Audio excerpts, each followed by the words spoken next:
Sobrang ganda rin po talaga kahit paulit-ulit pag video nitong mga fruits na to.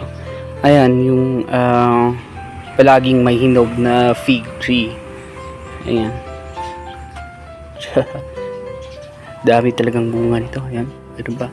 So, ganito talaga yung kagandahan kapag nagtanim tayo dito ng mga temperate fruit sa Pilipinas kasi while fruiting, ayan, merong mga bagong fruit, merong hinog, ayan, may mga hinog, and then may namumuo na rin pong mga new na mga fruit, ayan.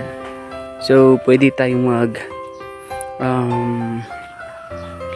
makapag-produce all year round ng mga ganitong klase ng fruit. Ayan, yung nag-crack na nga po yan. Ayan, so ang dami pong bunga niya. Ayun.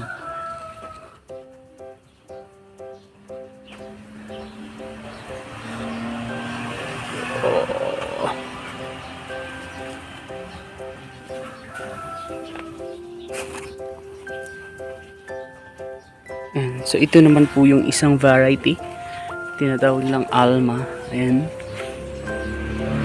medyo may pagka yellow yung kanyang fruit color. Ayan.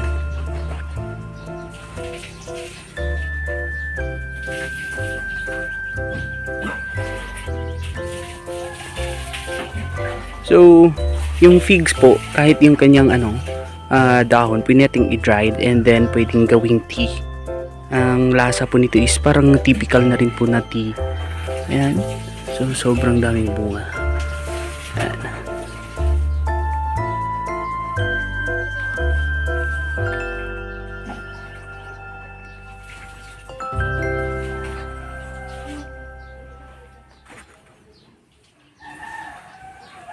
So meron pang isang puno dito ng fig. Ayan. Kaya pa dito. And ayun, iba-ibang variety.